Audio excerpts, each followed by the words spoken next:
Go tell Aunt Rhody. Go tell Aunt Rhody that everybody's dead. What's up, folks? Rsmokey here with PopNerd TV, and today we'll be covering the highly anticipated Resident Evil 7, a reboot to a franchise a lot of people thought was dead. This time around, you're actually going to get a first-person perspective, which is new and unique and also extremely horrifying. It's more immersive, and I have to thank Capcom for making this change. I know a lot of people weren't fans of it. Personally, I feel this was the right move. Now, to break it down for you, we're going to start delving into the story right now. You start off as Ethan Winters. You're desperately searching for your wife, Mia Winters, who went missing 3 years ago. Mysteriously, you got a tape the other day that actually tells you her location, but also forewarns you not to come looking for her. With this, you take a journey out to the middle of Louisiana to the Baker estate, at which point you get introduced to the Baker family themselves.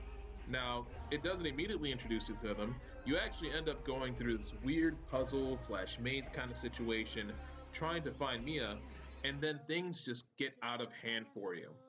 Now, as the story progresses, you delve more and more into the mystery of what happened at this estate and what happened to the people who lived there, as well as other people who got involved, because there's a lot of people that went missing, and you get to meet those people, in a sense.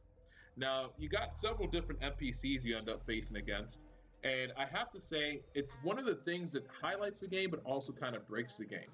And the way I mean it is basically, although they're terrifying, it's a little repetitive to face the same NPC.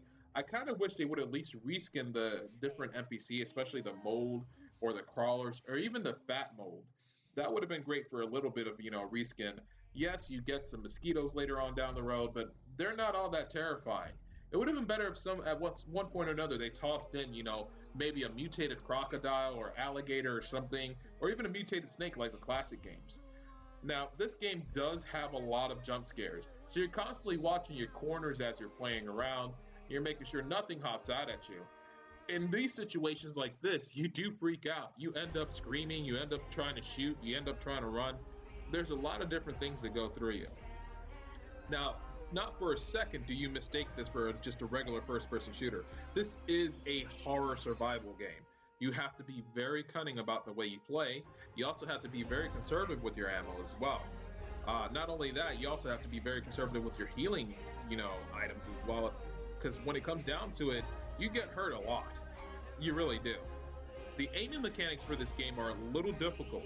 I found myself having to turn off aim assist because, quite frankly, aim assist was just making it outlandishly difficult. So, if you're going to play this game, I recommend turning off aim assist as soon as possible. It does make a large improvement. You're also going to want to up your sensitivity as well. I had mine maxed out just so I can actually play this. Uh, the difficulty when it comes to this game is actually seeing where you're going. It's a very, very dark game. Now, boss battles themselves in this game are pretty cool, especially when you're going against Jack or Marguerite. I have to say they are extremely difficult and they're horrifying. Not so much Lucas. Unfortunately, Lucas himself is kind of an upset when it comes down to it. You really don't see him be all that mutiny or anything like that. He just comes off as a kind of like a jigsaw character, especially with the way you play his story out. Um, you do end up fighting Mia at one point. I'm not going to spoil it as to when or how. There are multiple endings you need to make sure you check out.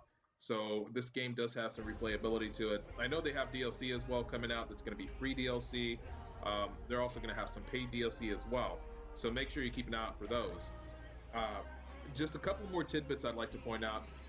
While the game itself is incredibly well put together, there are some mechanic issues. Some shot registrations, especially to the head, can be folly. Another thing that I found myself having issues with is reloading. I would take my pistol out, try to reload it, and the character would just not respond.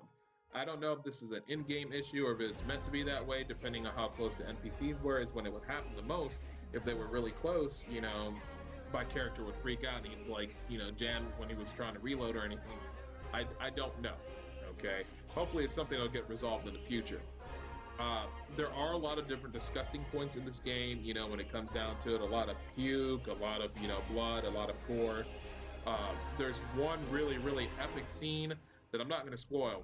The only other downside I can think of this game was the very final boss just felt underwhelming.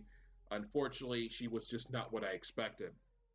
Okay, but don't let that deter you. Go out, pick this game up. This is Rsmokey with PopNerd TV, and I'm going to give this game a solid 9 out of 10. Thank you so much for dropping by. You guys have a great day. Make sure to give it a like and a share. I'm out of here.